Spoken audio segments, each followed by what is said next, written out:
Assalamualaikum warahmatullahi wabarakatuh. Ini saya mau membahas dengan masyarakat rakyat Indonesia ya tentang mengapa Aceh jadi langganan bencana. Ada apa sebetulnya di Aceh itu? Nah, ini akan saya berbagi informasi ya dengan masyarakatku sekalian yang semuanya ya. Jika Anda tahu fakta sesungguhnya, Jakarta bakal gemetar, Washington bakal pucat, Beijing bakal panik. Ini fakta-fakta yang mencengangkan ya.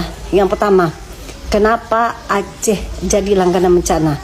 Yang pertama, karena minyak mentah Aceh yang sangat besar, 30 miliar barel dan masih perawan. Data internal ExxonMobil 2024 yang bocor ke Wikileaks 2025 bandingkan minyak mentah Arab 266 miliar barel tapi sudah dieksploitasi 70 tahun. Uni Emirat Arab 97 miliar, Kuwait 101 miliar, Irak 145 miliar. Artinya Aceh sendirian punya 1/8 dari total cadangan Arab dan masih perawan 99%.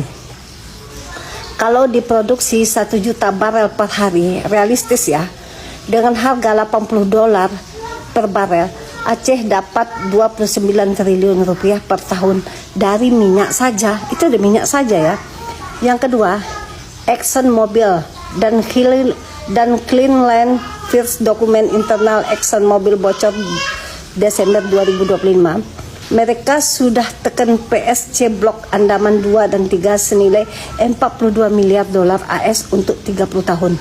Syarat utama yang mereka minta ke Jakarta, area harus clean of local population resistance before mobilization 2027. Artinya, nah dengar ya, artinya warga harus dibersihkan dulu, entah lewat bencana banjir, longsor, gempa, aparat polisi, tentara dan lain-lain. Jadi itu semua adalah bagian dari relokasi paksa.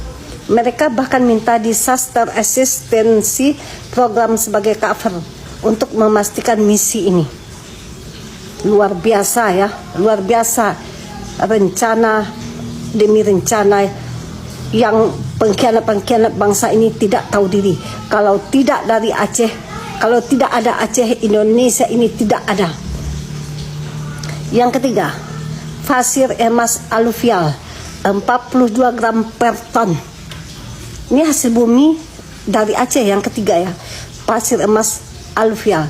Banjir Desember 2025 cuci ribuan ton pasir sungai di Gayo, Lues dan Aceh Tenggara.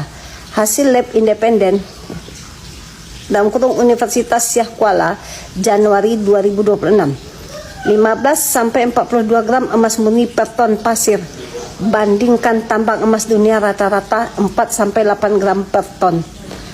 Warga cuma pakai dulang biasa dapat 3-8 gram per hari. Artinya, kalau pakai dompeng peluangnya bisa 50-120 gram per hari per orang. Total potensi aluvial Aceh 1.200-1.800 ton emas, setara 120 triliun rupiah kalau diekstrak legal. Apa yang terjadi kemudian? Nih, yang terjadi kemudian, polisi langsung datang larang. Ini milik negara, ini merusak lingkungan. Padahal Kings Gate Australia dan Xi Jinping sudah siap masuk dengan alat berat kalau warga hilang.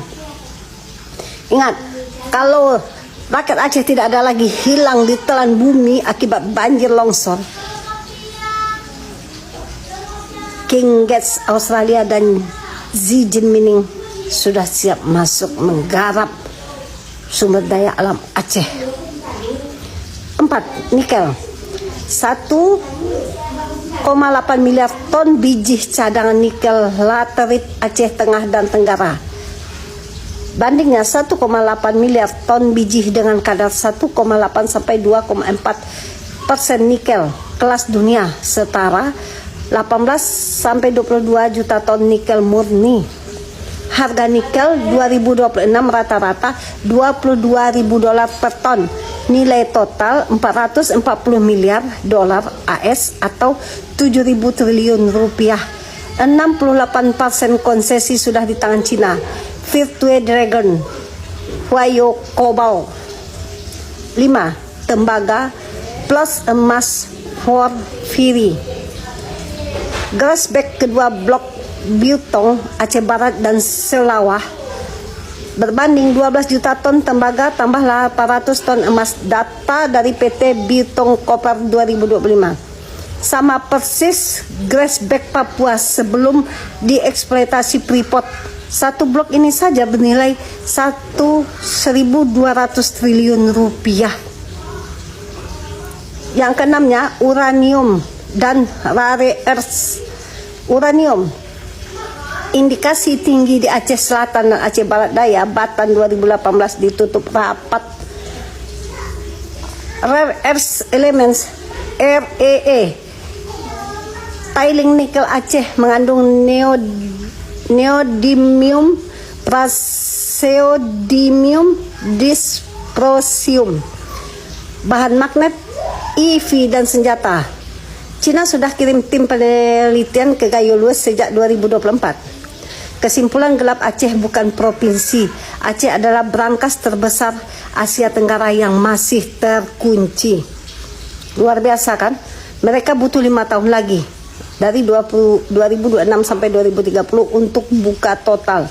Caranya bikin rakyat trauma dulu. Banjir, longsor, gempa, aparat polisi, TNI, larangan dulang emas, elokasi paksa sampai warga bilang sendiri, kami lelah, ambil saja tanah kami.